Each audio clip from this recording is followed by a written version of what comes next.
11 personas entraron al desierto de Atacama aquella tarde de marzo. 11 mochilas, 11 sacos de dormir, 11 linternas que se encendieron cuando la oscuridad cayó sobre las dunas. Pero cuando el sol volvió a salir, había algo que no cuadraba. Alrededor del campamento, grabadas en la arena fina como testimonio imposible de algo que nunca debió existir, encontraron huellas de 12 personas. Una más. Alguien que no estaba allí. O al menos, eso es lo que todos juraron. Hasta el día de hoy, nadie ha podido explicar quién dejó esa huella número 12. Y lo más perturbador no es que apareciera, es que desapareció junto con una de las 11 personas que sí estaban allí. Bienvenidos a Ecos del Silencio. Si estas historias te atrapan tanto como a nosotros, suscríbete al canal y activa la campanita, porque lo que vamos a revelarte hoy podría cambiar todo lo que creías saber sobre ese viaje. Y si alguna vez encontramos a la persona que falta, serás el primero en saberlo. Esta es la historia de un grupo de amigos que decidió celebrar una década de amistad de la forma más extrema posible. Una expedición de 3 días al corazón del desierto más árido del planeta. Eran 11, 10 hombres y una mujer, edades entre 26 y 34 años. Profesionales, aventureros de fin de semana, personas comunes con vidas ordinarias que buscaban una experiencia extraordinaria. Ninguno de ellos imaginó que esa búsqueda terminaría convirtiéndose en una pesadilla, que la prensa internacional cubriría durante meses y que, hasta hoy, sigue sin resolverse completamente. El líder del grupo era Matías Ochoa, ingeniero civil de 32 años, experimentado en trekking y escalada. Había organizado la expedición con meticulosidad obsesiva, mapas satelitales, coordenadas GPS, provisiones para 5 días, aunque solo planeaban estar 3. Matías no dejaba nada al azar. Era el tipo de persona que verificaba 2 veces cada nudo, cada cierre de mochila, cada litro de agua. Sus amigos bromeaban diciendo que si Matías organizaba algo, ni siquiera Dios podría arruinarlo. Qué equivocados estaban. Junto a él viajaba su esposa, Andrea Solís, la única mujer del grupo. 30 años, arquitecta, callada pero observadora. Andrea llevaba un diario donde anotaba todo, cada detalle, cada conversación, cada sensación. Ese diario se convertiría en una de las piezas clave de la investigación, aunque también plantearía más preguntas que respuestas. Porque en sus últimas páginas, Andrea escribió algo que helaba la sangre. Ya no somos 11, pero tampoco somos 12. Somos algo intermedio, algo que no debería existir. Los otros 9 eran amigos de la universidad, compañeros de trabajo, hermanos de crianza. Rodrigo, el bromista del grupo. Sebastián, el fotógrafo que documentaba todo. Daniel y Tomás, hermanos inseparables. Felipe, el médico que iba por precaución. Ignacio, Gonzalo, Martín, Javier y Lucas. 11 nombres. 11 historias, 11 personas que entraron al desierto con la certeza de que volverían transformadas por la aventura, pero no destruidas por el misterio. El plan era simple: partirían desde San Pedro de Atacama al amanecer del viernes 17 de marzo. 3 vehículos 4x4 los llevarían hasta el punto de inicio, a 80 kilómetros del pueblo más cercano. Desde allí, caminarían 25 kilómetros hacia el interior, establecerían un campamento base y pasarían 2 noches bajo las estrellas antes de regresar. Ninguna ruta turística, ningún guía profesional, solo ellos, el desierto y la promesa de una experiencia que recordarían toda la vida. Y vaya que la recordarían, aunque no de la forma que esperaban. Los preparativos tomaron 3 meses. Matías había investigado cada rincón de la zona, consultó con guardaparques, habló con geólogos, incluso visitó el lugar 2 veces antes para asegurarse de que no había riesgos. El desierto de Atacama es hermoso, pero despiadado. temperaturas que oscilan entre 40 grados durante el día y -5 por la noche, ausencia casi total de humedad, terreno irregular que puede causar esguinces o fracturas con un solo paso en falso. Pero Matías confiaba en su plan, y los demás confiaban en Matías. La mañana del viernes, todos se reunieron en la plaza de San Pedro de Atacama. Había emoción en el aire, risas nerviosas, selfies grupales que después circularían en todos los noticieros del continente. En una de esas fotos, tomada por Sebastián Contemporizador, los 11 aparecen sonriendo frente a los vehículos cargados. Andrea está en el centro, abrazada a Matías. Rodrigo hace una mueca cómica. Todos parecen felices. Todos parecen completos. 11 personas. Ni una más, ni una menos. Esa foto se convertiría en evidencia, en prueba de que, al menos al inicio, solo eran 11. Salieron a las 7 de la mañana. El trayecto en vehículo tomó casi 4 horas por caminos de tierra que serpenteaban entre formaciones rocosas color ocre y valles de sal cristalizada.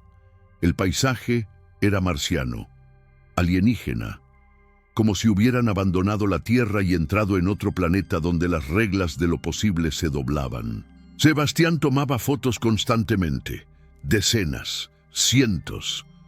Después, cuando la policía revisó su cámara, encontrarían algo en una de esas imágenes, algo que no debería estar ahí, una sombra, una figura borrosa en el horizonte, algo que parecía seguirlos. Llegaron al punto de inicio cerca del mediodía.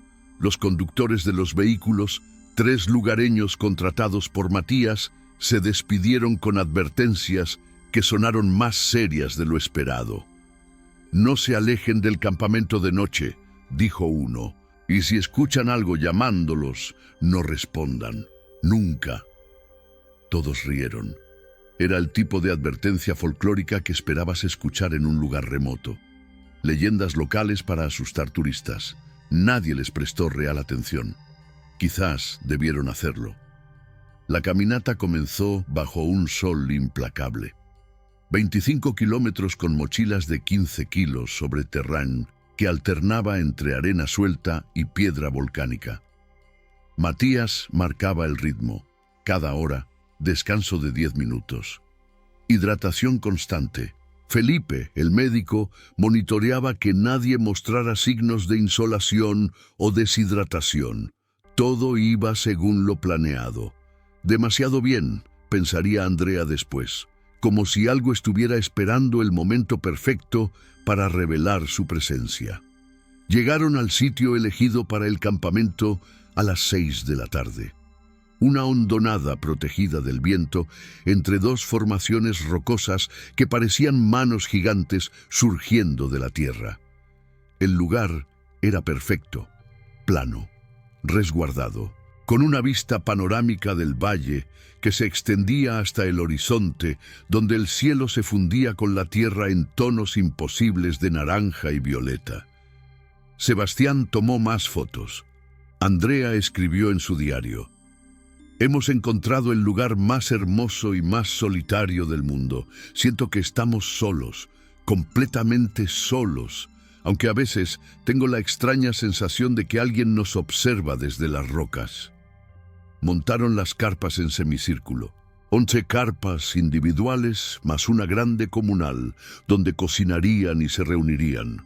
Matías insistió en que cada uno verificara 2 veces las estacas, las cremalleras, las impermeabilizaciones. «El desierto de noche no perdona errores», dijo. Tenía razón, pero el error que se avecinaba no tenía nada que ver con equipamiento o preparación. Era algo que ningún manual de supervivencia podía prever. Mientras el sol descendía detrás de las montañas distantes, el grupo se reunió alrededor de una fogata alimentada con leña que habían traído desde San Pedro.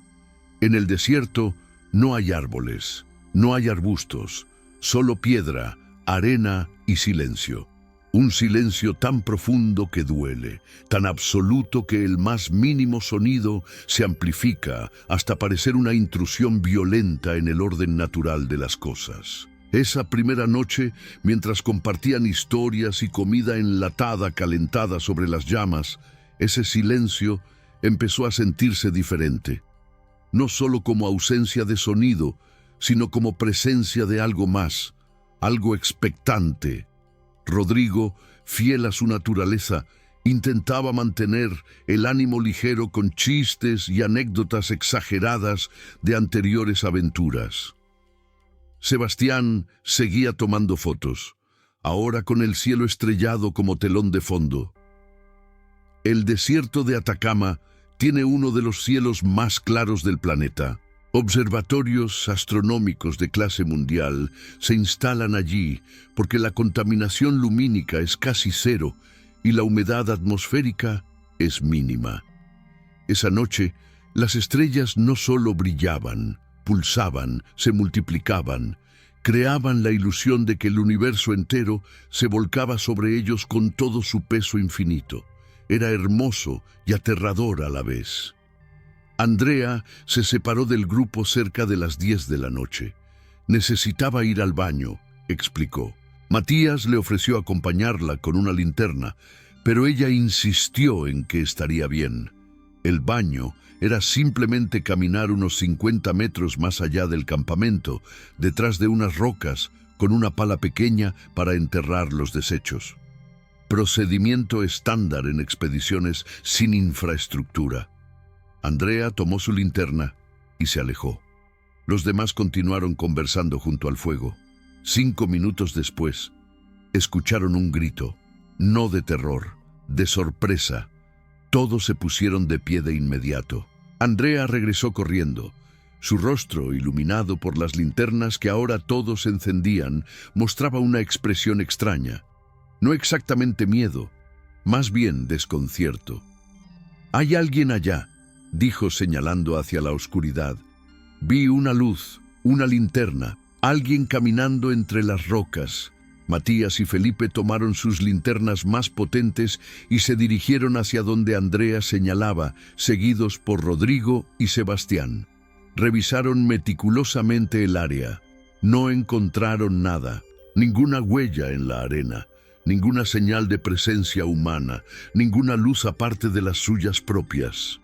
«Quizás fue un reflejo», sugirió Felipe, «o una estrella muy baja en el horizonte. El cerebro humano en ambientes extremos puede jugar trucos». Andrea no discutió, pero en su diario escribiría más tarde. No fue un reflejo, era una linterna, y quien la llevaba caminaba con propósito, como si supiera exactamente hacia dónde iba, como si conociera el terreno mejor que nosotros. Regresaron al campamento y decidieron que todos se mantendrían cerca durante la noche. Nadie se alejaría solo. Era una precaución razonable, aunque nadie quería admitir que el incidente los había inquietado más de lo que aparentaban. La temperatura comenzó a descender rápidamente después de las 11. En el desierto, el calor del día no se retiene. La arena y la roca liberan toda la energía térmica acumulada en cuestión de horas, y el frío se instala con brutalidad sorprendente. A medianoche, el termómetro de Matías marcaba 3 grados bajo cero. Todos se retiraron a sus carpas individuales, enfundados en sacos de dormir diseñados para soportar hasta menos 15 grados. La fogata fue apagada cuidadosamente, las linternas verificadas, las cremalleras de las carpas cerradas. 11 personas en 11 carpas dispuestas en semicírculo.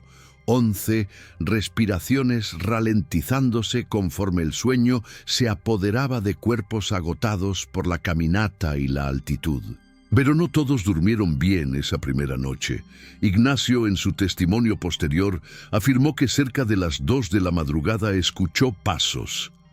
Pasos claros, pisadas sobre arena y piedra, alguien caminando alrededor del campamento en círculos lentos, metódicos.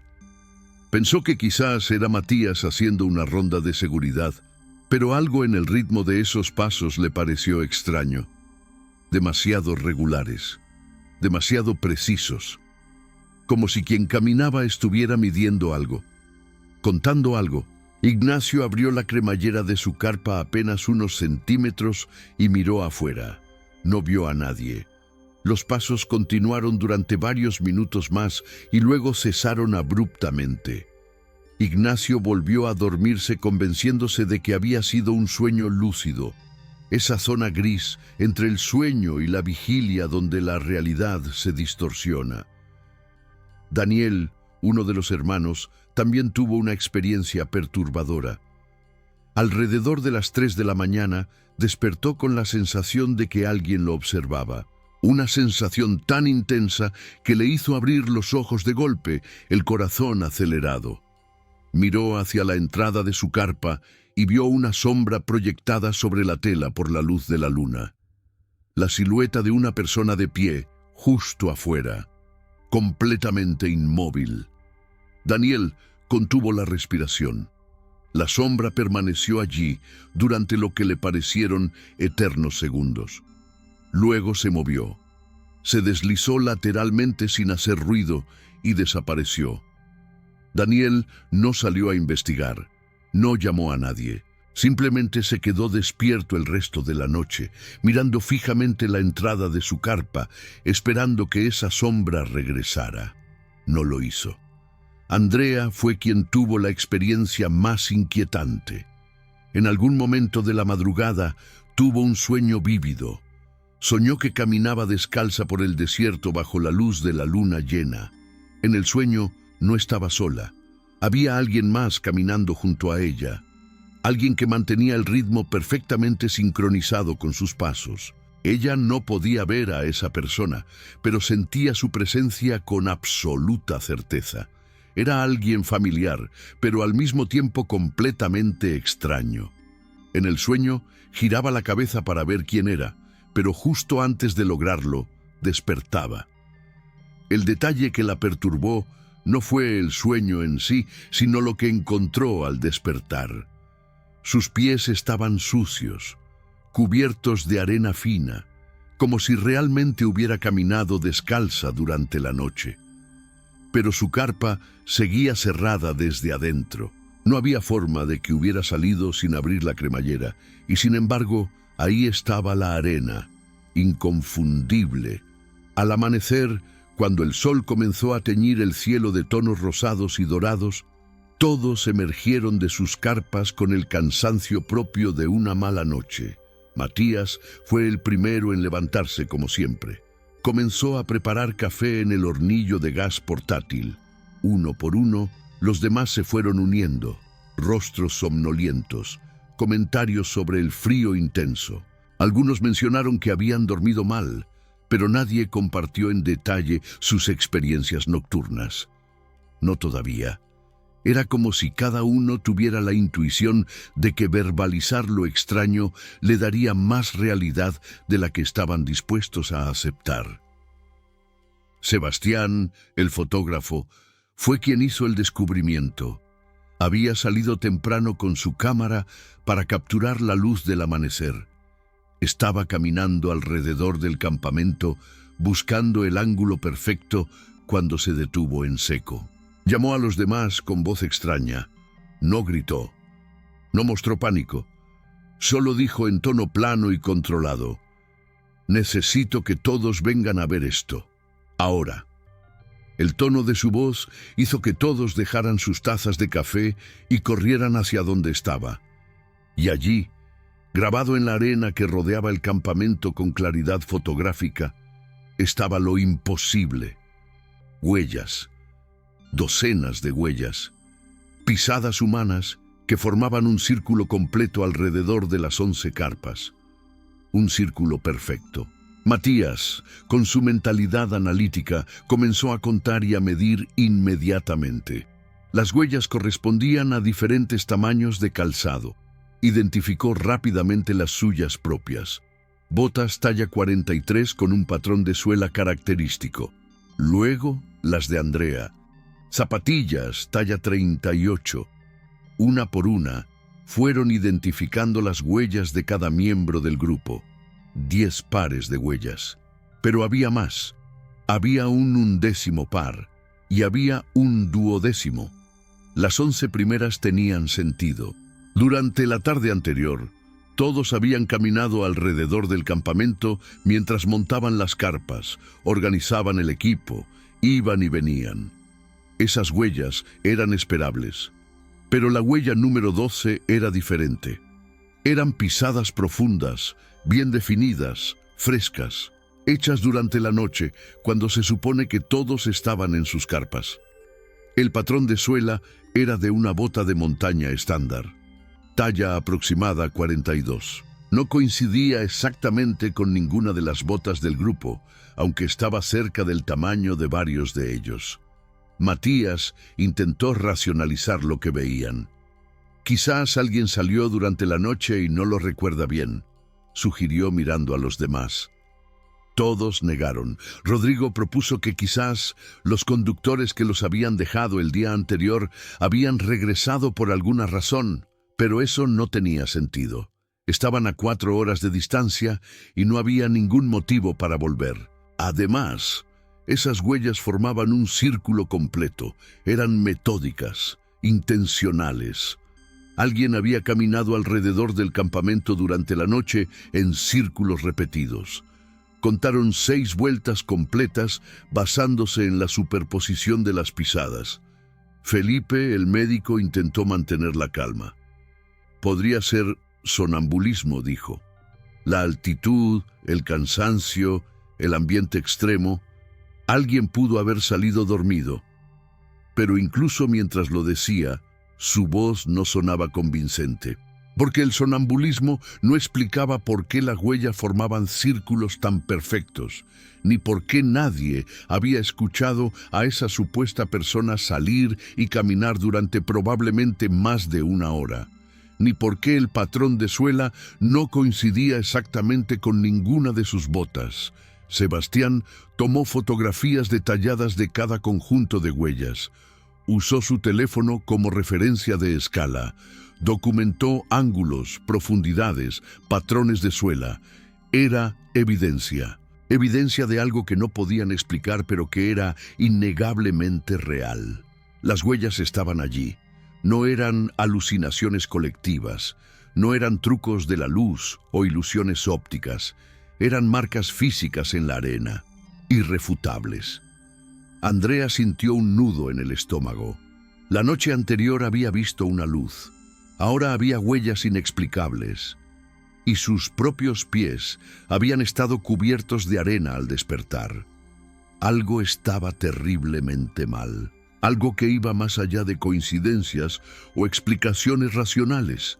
Miró a Matías y vio en sus ojos algo que rara vez había visto antes. Duda. Miedo contenido. Su esposo siempre tenía respuestas, siempre tenía un plan. Pero en ese momento, él también estaba asustado, solo que intentaba ocultarlo por el bien del grupo. La decisión lógica habría sido abandonar la expedición inmediatamente, empacar todo y comenzar la caminata de regreso hacia el punto de encuentro con los conductores. Pero Matías argumentó que eso significaría 25 kilómetros bajo el sol abrasador del mediodía, que era más seguro esperar hasta la tarde cuando la temperatura bajara. Que probablemente había una explicación simple que simplemente no habían encontrado todavía, que no debían dejar que el pánico dictara sus acciones. La mayoría estuvo de acuerdo, algunos por convencimiento genuino, otros porque no querían admitir que estaban lo suficientemente asustados como para huir. Pasaron el día intentando mantener la normalidad, cocinaron, conversaron, exploraron las formaciones rocosas cercanas. Sebastián siguió tomando fotos. Andrea escribió en su diario, pero había una tensión subyacente en cada interacción, una hiperconciencia de que algo inexplicable había ocurrido y podría volver a ocurrir. Daniel y Tomás, los hermanos, prácticamente no se separaron en todo el día. Ignacio revisaba constantemente su reloj, contando las horas hasta que pudieran partir. Lucas, el más joven del grupo, propuso directamente que se fueran de inmediato, pero fue convencido de esperar por los argumentos de Matías. Esa tarde, cerca de las 5, algo más sucedió. Javier, que estaba ayudando a preparar la cena, notó que faltaba comida, específicamente 3 latas de atún y 2 barras de cereal. Todos revisaron sus mochilas. Nadie las tenía. No habían sido consumidas durante el almuerzo. Simplemente habían desaparecido. Era imposible que se hubieran perdido. El inventario estaba meticulosamente organizado en contenedores herméticos, apilados dentro de la carpa comunal. Para que faltaran esos artículos, alguien habría tenido que abrir los contenedores, tomar específicamente esas latas y barras y cerrar todo de nuevo. ¿Quién haría eso? ¿Y por qué? La paranoia comenzó a instalarse. Rodrigo acusó medio en broma a Gonzalo de hacer bromas pesadas. Gonzalo se ofendió genuinamente. Martín sugirió que quizás habían contado mal desde el principio. Matías revisó su lista de inventario. No habían contado mal, la comida faltaba, alguien la había tomado, o algo. Esa palabra quedó flotando en el aire sin que nadie se atreviera a pronunciarla completamente. Algo. Decidieron establecer un sistema de vigilancia para esa segunda noche. Turnos de 2 horas. 2 personas despiertas en todo momento, sentadas junto a la carpa comunal, con linternas y un silbato para alertar al resto si sucedía cualquier cosa fuera de lo normal. Matías y Felipe tomaron el primer turno, de 10 de la noche a medianoche. Rodrigo y Sebastián el segundo, de medianoche a 2 de la mañana. Daniel y Tomás el tercero, de 2 a 4. Ignacio y Gonzalo el último, de 4 al amanecer. Los demás dormirían, o al menos lo intentarían. El primer turno transcurrió sin incidentes. Matías y Felipe se sentaron en silencio, bebiendo café tibio, mirando la oscuridad absoluta que los rodeaba. Las linternas creaban un pequeño círculo de luz que parecía patéticamente insignificante contra la inmensidad de la noche del desierto. Cada sonido, cada crujido de arena asentándose con el frío, cada ráfaga ocasional de viento, los ponía en alerta. Pero no sucedió nada. Medianoche llegó y despertaron a Rodrigo y Sebastián para el cambio de turno. Durante el segundo turno, Rodrigo intentó mantener el ánimo ligero contando chistes en voz baja. Sebastián revisaba sus fotos en la pantalla de su cámara, ampliando detalles, estudiando las imágenes de las huellas tomadas esa mañana. Fue entonces cuando notó algo. En una de las fotos había algo en el fondo, una figura oscura apenas visible en el horizonte.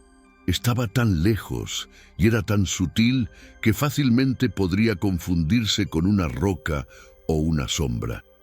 Pero cuando amplió la imagen al máximo, la resolución era suficiente para distinguir una forma vagamente humana. Alguien o algo había estado observándolos desde la distancia mientras fotografiaban las huellas. Sebastián sintió un escalofrío recorrerle la espalda. No le dijo nada a Rodrigo. No quería causar más pánico del que ya había, pero guardó esa imagen mentalmente. La mostraría a Matías en la mañana. A las 2 de la mañana, Daniel y Tomás tomaron su turno. Los hermanos se sentaron espalda con espalda, cada uno mirando en direcciones opuestas. Era una táctica que habían desarrollado desde niños cuando acampaban en el patio trasero de su casa. Siempre se cuidaban mutuamente. Esa noche, esa costumbre infantil adquirió un significado mucho más serio. El silencio era opresivo, tan denso que parecía tener peso físico. Daniel susurró: ¿Crees que deberíamos habernos ido esta mañana? Tomás no respondió de inmediato.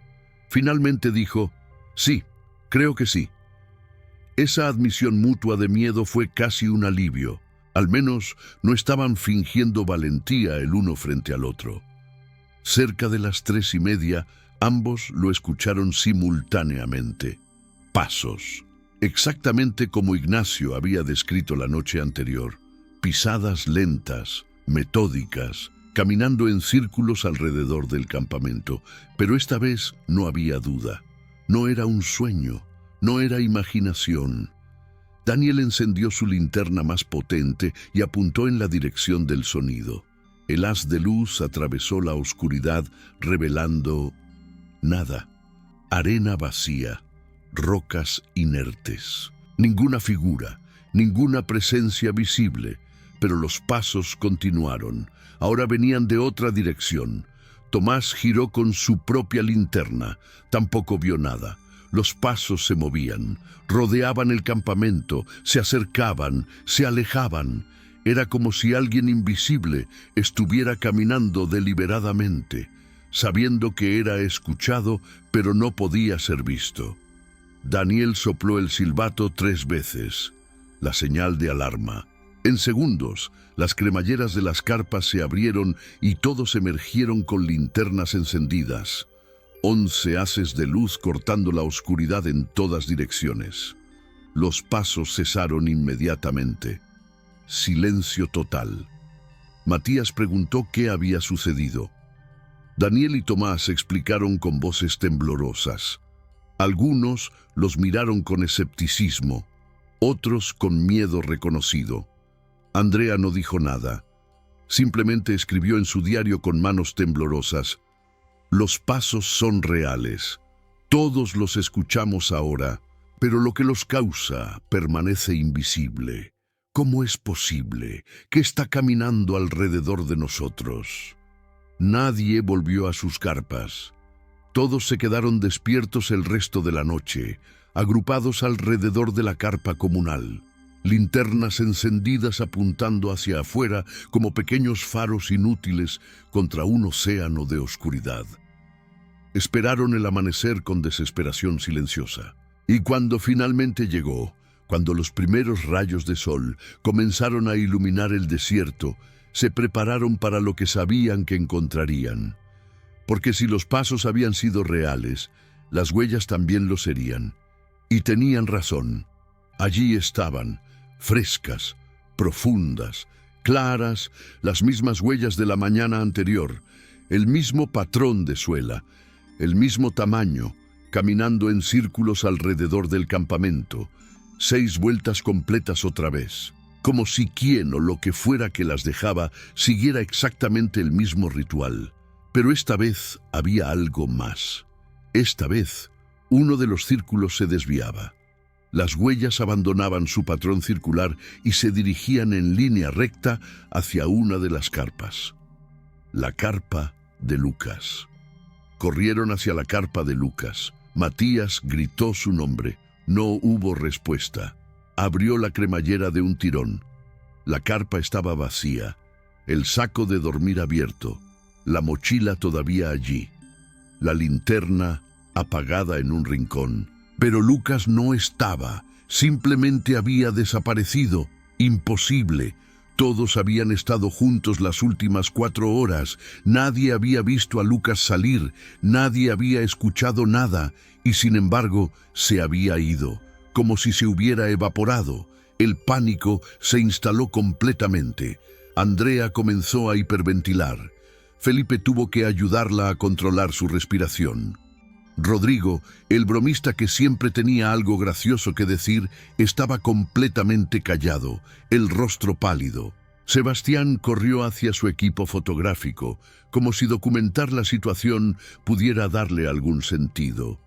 Matías intentaba mantener el control, pero su voz temblaba cuando gritaba el nombre de Lucas una y otra vez hacia el desierto vacío. Siguieron las huellas. Las que se desviaban hacia la carpa de Lucas continuaban hacia el exterior del campamento. Se alejaban en línea recta hacia las formaciones rocosas del este. Pero después de unos 50 metros, algo aterrador sucedía. Las huellas simplemente terminaban.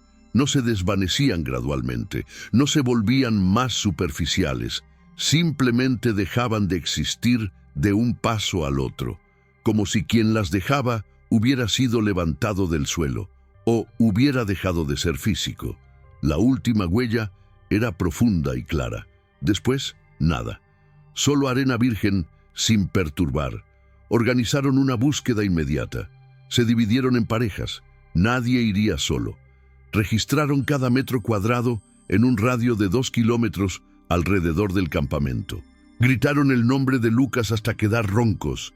Sebastián usó su cámara con zoom máximo para escanear el horizonte. Nada. Lucas había desaparecido tan completamente como si nunca hubiera existido, pero su equipo seguía allí, su identificación, su teléfono celular, sin señal pero funcional. Todo seguía en su carpa, solo él faltaba. Matías tomó la decisión. Abandonarían el lugar inmediatamente, caminarían los 25 kilómetros de regreso sin importar el calor del mediodía. Necesitaban ayuda profesional, policía, equipos de búsqueda y rescate. Esto había dejado de ser una aventura y se había convertido en una emergencia que los superaba completamente. Empacaron en 20 minutos. Dejaron la carpa de Lucas montada con todo su equipo adentro, marcada con una bandera roja improvisada para que los equipos de rescate la encontraran fácilmente. A las 8 de la mañana comenzaron la caminata de regreso. Ahora eran 10, donde habían sido 11. El trayecto fue una pesadilla. El sol se volvió implacable cerca del mediodía. La temperatura superó los 38 grados. Caminaban en silencio, bebiendo agua mecánicamente cada 15 minutos, siguiendo las órdenes de Felipe. Nadie hablaba sobre lo sucedido. Era como si verbalizarlo le diera una realidad aún más terrible de la que ya tenía. Andrea lloraba en silencio mientras caminaba.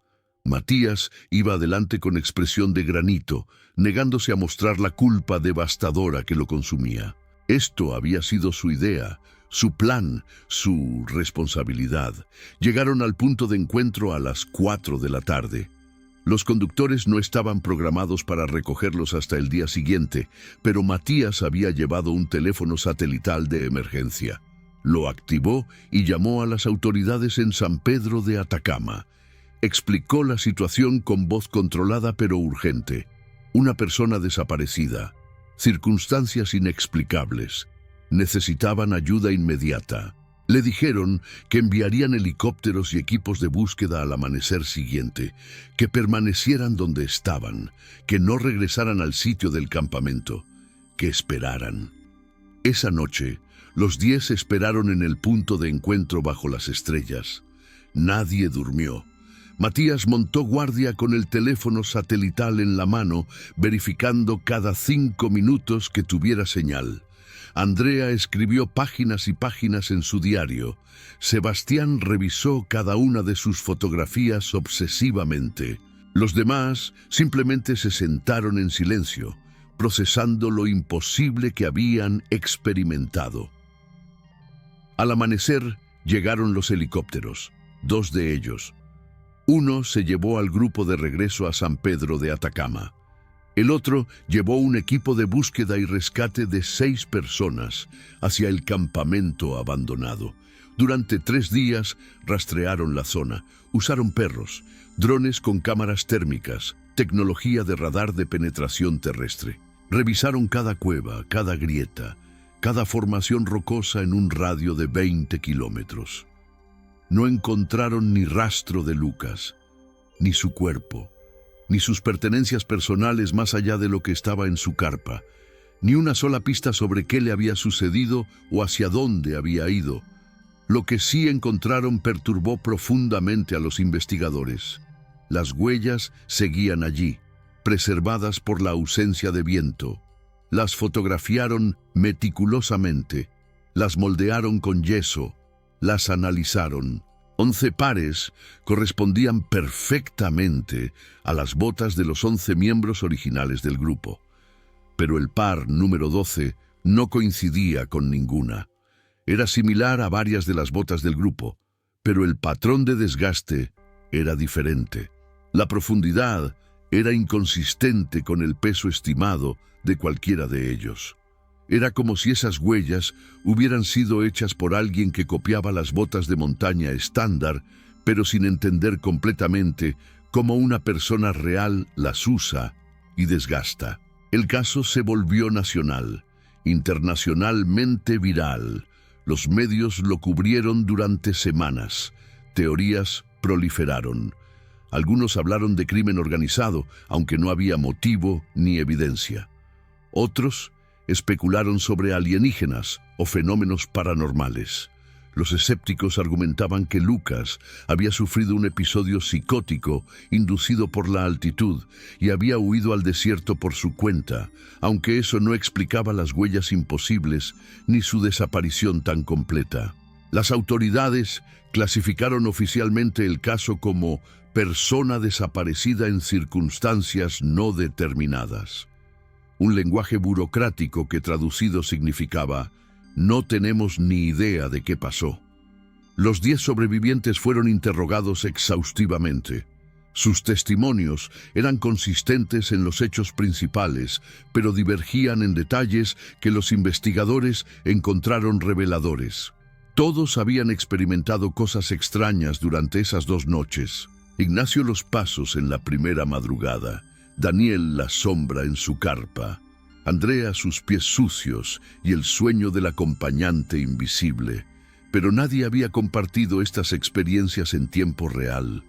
Cada uno las había guardado para sí, pensando que eran los únicos. Si hubieran hablado, si hubieran comparado notas esa primera mañana cuando encontraron las huellas originales, ¿habrían tomado la decisión de irse inmediatamente?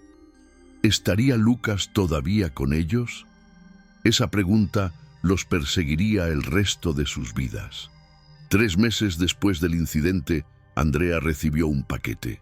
Remitente desconocido, matasellos de San Pedro de Atacama. Dentro había un cuaderno pequeño. No era su diario, era otro cuaderno, más viejo, las páginas amarillentas, la escritura a mano en tinta que se había desvanecido con el tiempo. Comenzó a leer y sintió que el mundo se inclinaba bajo sus pies. Era el diario de un explorador alemán de 1937. Un hombre llamado Friedrich Hoffmann, que había viajado solo al desierto de Atacama para estudiar formaciones geológicas. Las primeras entradas eran técnicas, mediciones, observaciones científicas, pero las últimas entradas se volvían cada vez más erráticas. Hablaban de pasos nocturnos, de huellas que aparecían alrededor de su campamento, de la sensación de ser observado constantemente, de escuchar su propio nombre susurrado en el viento. La última entrada, fechada el 23 de abril de 1937, decía simplemente: «Ya no estoy solo, puedo verlo ahora, no es humano, pero se parece tanto a mí que me aterroriza. Viene a caminar conmigo esta noche. No creo que regrese». Friedrich Hoffmann nunca fue encontrado. Su caso se archivó como uno de los muchos exploradores que murieron en el desierto por exposición o accidente. Nadie había conectado su desaparición con la de Lucas, hasta ahora. Andrea compartió el diario con Matías. Juntos lo mostraron a las autoridades. Se inició una nueva línea de investigación. Buscaron otros casos de desapariciones en esa área específica del desierto de Atacama a lo largo de las décadas. Encontraron 5 más. Todas compartían elementos similares: campamentos aislados, reportes de fenómenos extraños antes del desaparecimiento, huellas inexplicables. Y en cada caso, la persona desaparecida nunca fue encontrada. Ni viva ni muerta. Simplemente dejaban de existir. Un antropólogo local contactado por los investigadores reveló algo que nadie les había mencionado antes. Las comunidades indígenas de la región tenían leyendas sobre esa área específica del desierto. La llamaban el lugar del caminante espejo. Decían que había un espíritu o entidad que habitaba allí, algo que se sentía solo, algo que buscaba compañía. Cuando encontraba viajeros, los estudiaba, los copiaba, aprendía a caminar como ellos, y luego, cuando estaba listo, se llevaba a uno, siempre solo a uno. Los ancianos advertían que si escuchabas pasos que sonaban como los tuyos propios, nunca debías mirarlos, porque si veías al caminante espejo, él te vería a ti, y entonces te reclamaría. Las autoridades desestimaron estas leyendas como folclore sin base científica, pero los 10 sobrevivientes no pudieron ignorarlas tan fácilmente, porque recordaban esos pasos, recordaban la sensación de ser copiados, estudiados, medidos, recordaban las huellas que eran casi, pero no exactamente iguales a las suyas, y recordaban que en esa última noche, cuando todos estaban juntos, supuestamente vigilándose mutuamente, algo había logrado llevarse a Lucas sin que nadie viera nada, como si él simplemente hubiera caminado voluntariamente hacia la oscuridad, siguiendo algo que lucía familiar, algo que caminaba como él, que tal vez incluso lucía como él. Sebastián examinó nuevamente todas sus fotografías con esta nueva perspectiva, y finalmente lo vio claramente. En múltiples imágenes, apenas visible en los bordes o en el fondo, había una figura, siempre a distancia, siempre borrosa. Pero cuando amplió una foto tomada la tarde antes de la desaparición de Lucas, la figura era más clara. Estaba de pie en una formación rocosa a unos 200 metros del campamento, y aunque la resolución no era perfecta, algo en la postura, en la forma de la silueta, le resultó terriblemente familiar. Se parecía a Lucas. La misma altura aproximada, la misma complexión, como si algo hubiera estado preparándose, practicando, perfeccionando su imitación antes de hacer su movimiento final. El caso permanece oficialmente abierto. Lucas sigue en la lista de personas desaparecidas. Su familia nunca ha tenido cierre. Los 10 sobrevivientes se mantienen en contacto, unidos por el trauma compartido y las preguntas sin respuesta.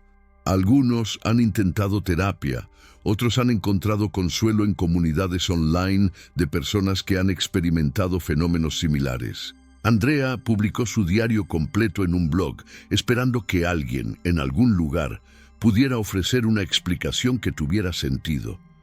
Miles han leído su historia. Nadie ha podido explicarla satisfactoriamente. Matías nunca volvió al desierto.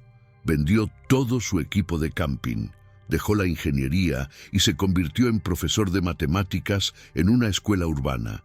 Dice que ahora prefiere lugares con mucha gente, mucho ruido, mucha vida, porque el silencio le recuerda demasiado a esas 2 noches. Y a veces, en las madrugadas cuando no puede dormir, jura que escucha pasos caminando en círculos alrededor de su casa. Sabe que probablemente es su imaginación, trauma no resuelto. Pero una parte de él se pregunta si el caminante espejo, habiendo probado la compañía humana, habiendo llevado a uno de ellos, podría querer más, podría estar buscando al resto, aprendiendo a caminar en entornos urbanos ahora, perfeccionando su imitación en las calles de la ciudad donde los pasos se confunden con los de miles de otros. Aquí, en Ecos del Silencio, hemos intentado contactar a las autoridades chilenas múltiples veces para obtener actualizaciones sobre el caso. La respuesta oficial sigue siendo la misma: investigación activa, pero sin nuevos desarrollos. Hemos hablado con expertos en psicología de grupos, con geólogos que estudian el desierto de Atacama, con investigadores de fenómenos anómalos. Nadie tiene una respuesta definitiva. El desierto guarda sus secretos ferozmente, y Lucas, donde quiera que esté ahora, se ha convertido en parte de esos secretos, una más de las almas que el Atacama ha reclamado sin explicación. ¿Qué crees tú? ¿Fue algo paranormal? una entidad desconocida que habita en uno de los lugares más inhóspitos del planeta. ¿O hay una explicación racional que simplemente no hemos encontrado todavía? ¿Podría Lucas seguir vivo en algún lugar, perdido en el desierto, esperando ser encontrado? ¿O se convirtió en parte de algo más grande, algo más antiguo, algo que nosotros apenas podemos comenzar a comprender? Si alguna vez descubrimos qué sucedió realmente esa noche, si alguna vez encontramos a Lucas, o al menos respuestas definitivas, lo compartiremos aquí. Así que suscríbete al canal, activa las notificaciones y únete a nuestra comunidad de buscadores de verdades ocultas. Porque estas historias no terminan cuando dejamos de contarlas. Continúan desarrollándose y tú puedes ser parte de descubrir qué sucede después. 11 personas entraron al desierto. 10 regresaron. Las huellas de 12 permanecen grabadas en fotografías que los investigadores aún estudian. Y en algún lugar en la inmensidad del Atacama, algo sigue caminando en círculos, esperando, observando, aprendiendo, hasta que el próximo grupo de viajeros inocentes decida aventurarse en el lugar del caminante espejo. Entonces comenzará todo de nuevo. Los pasos nocturnos, las huellas imposibles, la desaparición inexplicable, el ciclo eterno de un misterio que el desierto se niega a resolver. Gracias por acompañarnos en este viaje hacia lo desconocido. Hasta la próxima historia. Hasta el próximo eco del silencio.